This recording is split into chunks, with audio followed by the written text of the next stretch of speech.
శుక్రవారం నాడు మహిళలు చేయకూడని పనుల గురించి తెలుసుకుందాము.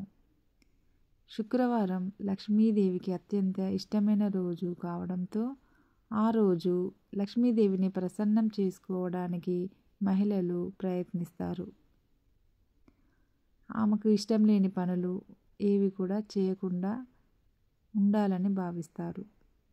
శుక్రవారం ఇంటికి ఏ వస్తువులు తెచ్చుకోవాలి, ఏవి బయటకు ఇవ్వాలి అనేది తెలుసుకోవాలి.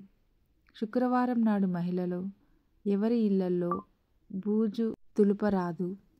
శుక్రవారం నాడు ఇల్లంతా శుభ్రం చేసి బూజులు దులుపుకుంటూ పనులు చేస్తే లక్ష్మీదేవికి విపరీతమైన కోపం వచ్చి ఆమె ఇంటిని విడిచి వెళ్ళిపోతుంది. శుక్రవారం నాడు పూజా మందిరాన్ని శుభ్రం చేసి శుభ్రం చేయగా వచ్చిన వాటిని బయట పడేయకూడదు. శుక్రవారం నాడు పాత సామాన్లను, పాత బట్టలను ఎవ్వరికీ దానం ఇవ్వకూడదు.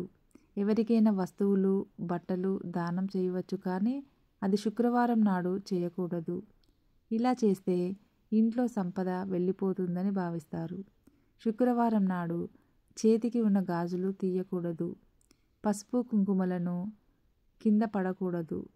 ఇంట్లో ఉన్న పసుపు కుంకుమల డబ్బాలలో నిండుకుండలా చేయకూడదు. శుక్రవారం నాడు పువ్వులు కింద పడేయకూడదు. దేవుడి మందిరాలలో ఎండిపోయిన పువ్వులను కానీ, ఇంటి గుమ్మాలకు, దర్వాజలకు పెట్టిన పువ్వులను కానీ శుక్రవారం నాడు తీసి పారవేయకండి. ఇంటి గుమ్మాలకు, దర్వాజలకు పెట్టిన పువ్వులను కానీ శుక్రవారం నాడు పారవేయకండి. లక్ష్మీప్రదమైన రోజు కావడంతో ఆ రోజు లక్ష్మీదేవికి ఇష్టం లేనివి ఏవి చేసినా పేదరికం వస్తుందని భావిస్తుంటారు. ఇలా ఎప్పటికీ చేయకూడదు.